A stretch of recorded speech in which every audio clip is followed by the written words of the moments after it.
Bonjour et bienvenue sur la chaîne du Centre Tao.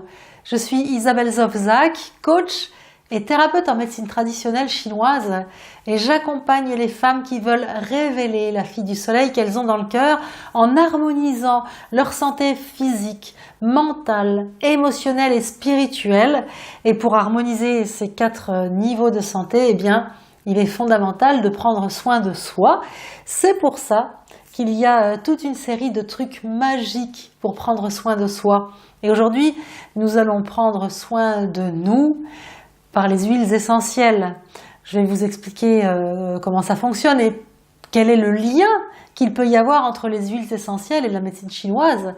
Et à la fin de cette capsule, vous pourrez télécharger des recettes d'huiles essentielles pour gérer différentes émotions avec les zones d'application très importantes, les zones d'application énergétiques sur lesquelles il faut les appliquer pour avoir les résultats.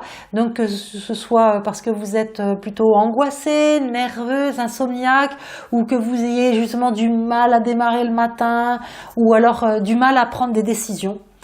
En téléchargeant le bonus à la fin de la capsule, vous aurez des solutions extrêmement efficaces et délicieuses à mettre en place, parce que les huiles essentielles, c'est un bonheur à respirer. Alors je vous disais que je vais vous montrer quel est le lien qu'il peut y avoir entre les huiles essentielles et la médecine chinoise, parce que la médecine chinoise à la base n'utilise pas les huiles essentielles, mais la médecine chinoise est une médecine vibratoire, c'est-à-dire une médecine énergétique, et on utilise aussi les huiles essentielles en tant que médecine vibratoire, c'est-à-dire médecine énergétique. C'est ça le lien qui est entre les deux.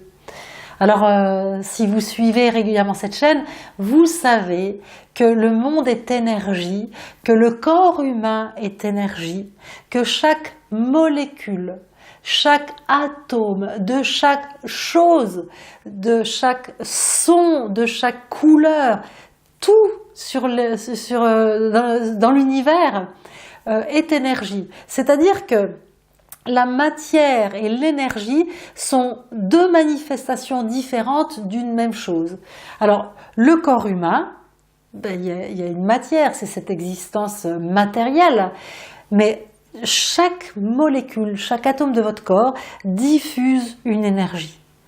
Alors oui, en médecine chinoise, ces énergies circulent le long des méridiens, dans les points d'acupuncture. Ok, c'est une chose, mais ce que je veux vous mettre en visualisation là, c'est plutôt de voir que cette énergie qui est diffusée dans votre corps, visualisez-la comme des petites ondes comme ça qui diffusent, que vos yeux ne voient pas, mais qui existent pour autant.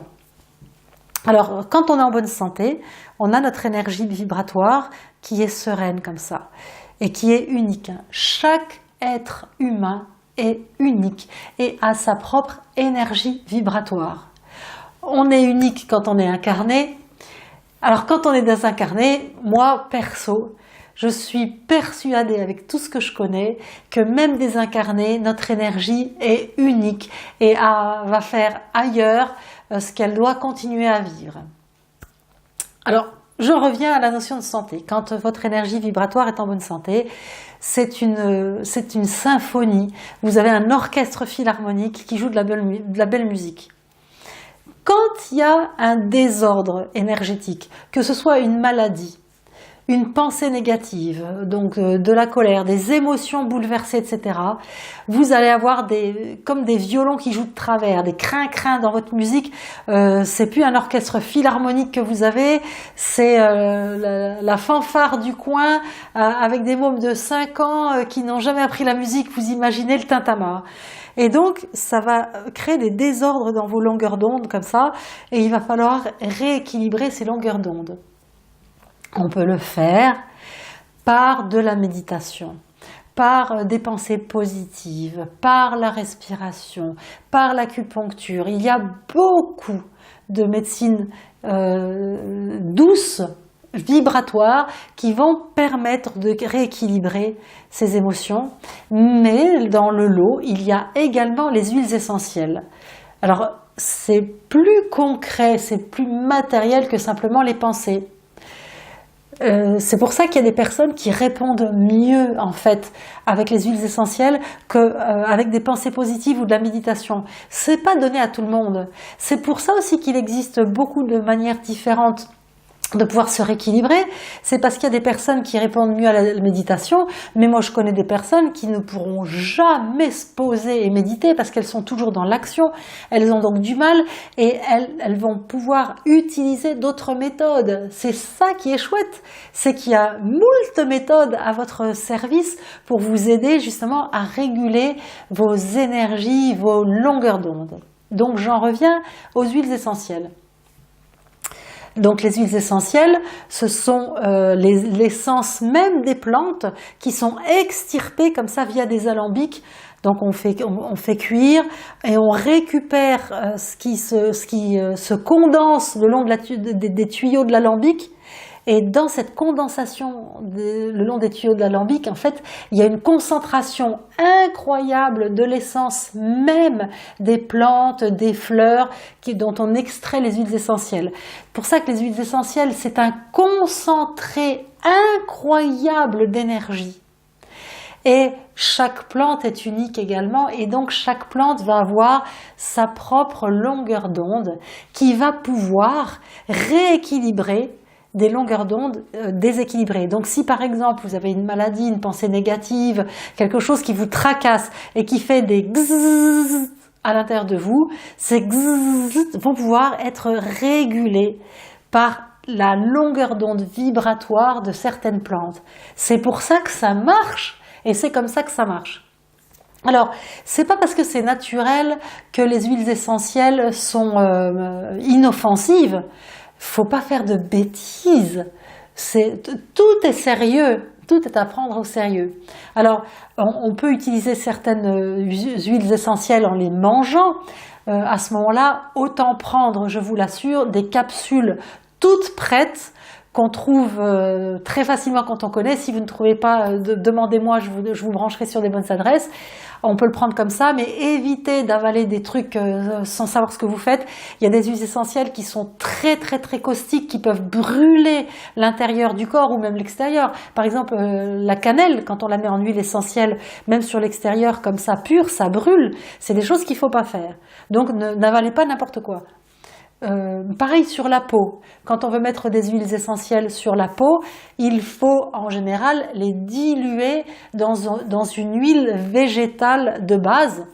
Donc si par exemple vous prenez de l'huile essentielle de rose, il va falloir la diluer dans une huile de base. Ça peut être de l'huile d'olive, de l'huile de sésame, de l'huile de nigel, de l'huile d'avocat. Il y a plein d'huiles de base qui ont des bonnes utilités. Et d'ailleurs, je vous en proposerai plus une autre fois parce que je me dis que là aussi, il y a plein de choses à connaître qui sont géniales, intéressantes à connaître. Alors, ces huiles essentielles, on les dilue dans des huiles de base et puis on les pose sur la peau. Il y a certaines huiles essentielles qu'on peut mettre en une goutte pure sur la peau. Dans la doc que je vous propose de télécharger après, les recettes sont complètes. Ne vous inquiétez pas, soyez rassurés même. Parce que ne vous inquiétez pas, c'est négatif. Je vous évoque l'inquiétude dans le cerveau. Et quand je vous dis soyez rassurés, là c'est du positif, j'impulse le côté rassurant dans le cerveau. Si vous voulez en connaître plus, alors là, complètement allez voir les capsules sur la communication. Bref, j'en reviens aux huiles essentielles.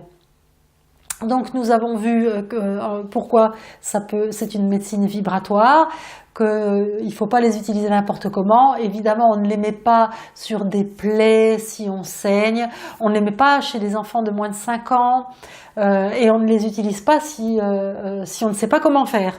Là, à ce moment-là, il vaut mieux voir un thérapeute qui s'y connaisse plutôt que de faire n'importe quoi. Vous pouvez les utiliser également dans des diffuseurs d'huile essentielle et là c'est extrêmement bien parce que ça tue plein de microbes dans l'air et c'est un très bon moyen de prévention santé en hiver notamment, de diffuser des huiles essentielles par exemple d'eucalyptus ou de pin qui assainissent l'air et qui tuent les microbes de la grippe, etc. Et dans certains hôpitaux, pour éviter les maladies nosocomiales, ils diffusent des huiles essentielles et effectivement le taux de maladies nosocomiales tombe très très bas grâce aux diffusions d'huiles essentielles. Il y a des huiles essentielles qui peuvent servir à désinfecter, qui ont des spectres antibiotiques très larges, qui sont antifongiques, antimycosiques. Vraiment, les huiles essentielles sont à avoir dans la pharmacie, mais je le répète, sont à utiliser à bon escient. Alors, que voulais-je vous dire à propos de ça? Oui, c'est ça. Je voulais vous donner une recette toute simple pour les bébés. Pour mettre, parce que je vous disais justement avant qu'il ne faut pas les mettre sur le corps des bébés, les huiles essentielles. Mais par contre, on peut mettre une goutte d'huile essentielle, même 2 gouttes d'huile essentielle à la tête du lit du bébé. Alors pas tout contre son nez, mais à la tête du lit. Pour pouvoir le rassurer et qu'il s'endorme sereinement.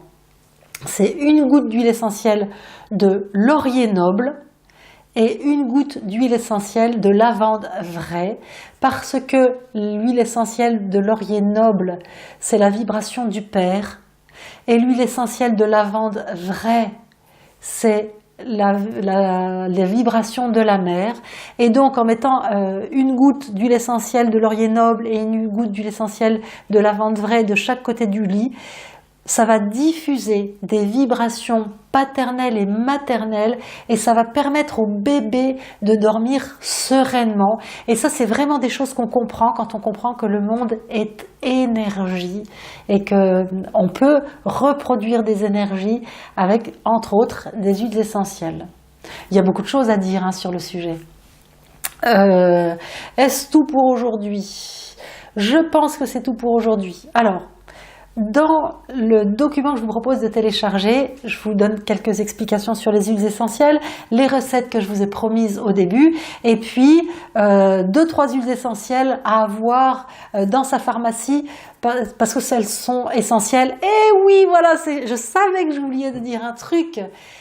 Si on veut avoir l'effet bénéfique des huiles essentielles, c'est fondamental de choisir une marque bio et de prendre des huiles qu'on appelle chémotypées. Alors le chémotype d'une plante, c'est en fait la race de la plante.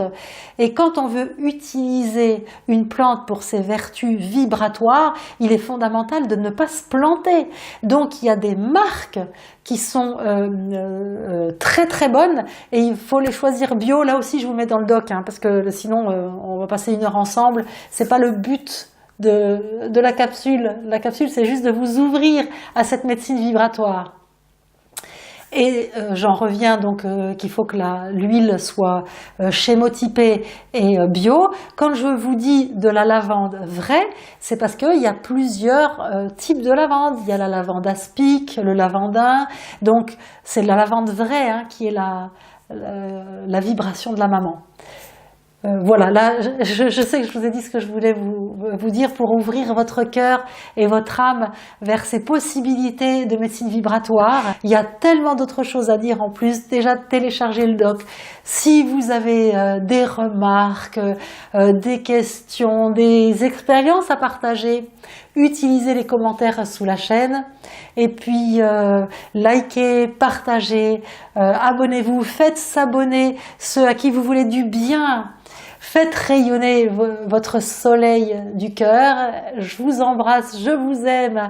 À très vite pour d'autres aventures vibratoires dans cette liste, cette série des trucs magiques. Allez, ciao, je vous laisse.